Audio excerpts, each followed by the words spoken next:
બનાસકાંઠા ઓગળ તાલુકા પંચાયતના હોદ્દેદારોની નિમણૂક થઈ। પ્રમુખ અને ઉપપ્રમુખની વરણી કરાઈ છે। પ્રમુખ તરીકે નીતા ઠાકોરની વરણી થઈ। ઉપપ્રમુખ તરીકે ભારતી ઠક્કરની વરણી કરાઈ છે। ઓગળ તાલુકા પંચાયતના હોદ્દેદારોની વરણી કરવામાં આવી છે, જેમાં પ્રમુખ ઉપપ્રમુખની વરણી થઈ।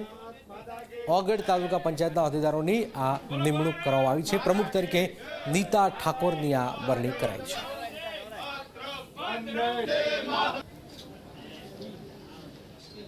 બનાસકાંઠા પાલનપુર તાલુકા પંચાયતમાં કોંગ્રેસે સત્તા જાળવી રાખી છે, સત્તા મેળવી છે। કોંગ્રેસના જગદીશ ઠાકોરની પ્રમુખ તરીકે વરણી છે। સંજય ચૌધરીની ઉપપ્રમુખ તરીકે વરણી થઈ।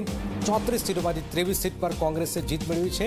અને આપ જોઈ રહ્યા છો, કોંગ્રેસે પાલનપુર તાલુકા પંચાયતમાં પ્રમુખ તરીકે જગદીશ ઠાકોરની વરણી કરાઈ છે। તાલુકા પંચાયત જવાબદારી મળી છે એ બદલ પહેલા તો કોંગ્રેસ પાર્ટીના શીર્ષ નેતૃત્વનો તેમજ મારા ચૂંટાયેલા 23 સભ્યોનો એમનો બે હાથ જોડી ખૂબ ખૂબ આભાર માનું છું।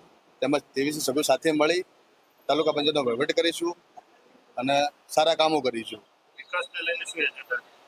વિકાસને લઈને જે બાકી રહેલા કામો અધૂરા છે, તમામ ગામોના પાલનપુર તાલુકા પંચાયત તમામ કામો એ બધા સાથે મળી ભેગા કરીશું। આજ રોજ પાલનપુર તાલુકા પંચાયતની ચૂંટણીમાં ભારતીય રાષ્ટ્રીય કોંગ્રેસ પાર્ટીએ મને જે મેન્ડેટ આપ્યો ઉપપ્રમુખ તરીકેનો, એ બદલ ભારતીય રાષ્ટ્રીય કોંગ્રેસના પ્રદેશ પ્રમુખ માન્ય શ્રી અમિતભાઈ ચાવડા સાહેબ, સ્થાનિક પાટીદાર આગેવાન માન્ય શ્રી શિવરામભાઈ પોસી સાહેબ અને સમસ્ત કોંગ્રેસ પાર્ટીનો આ તબક્કે ખૂબ ખૂબ આભાર માનું છું।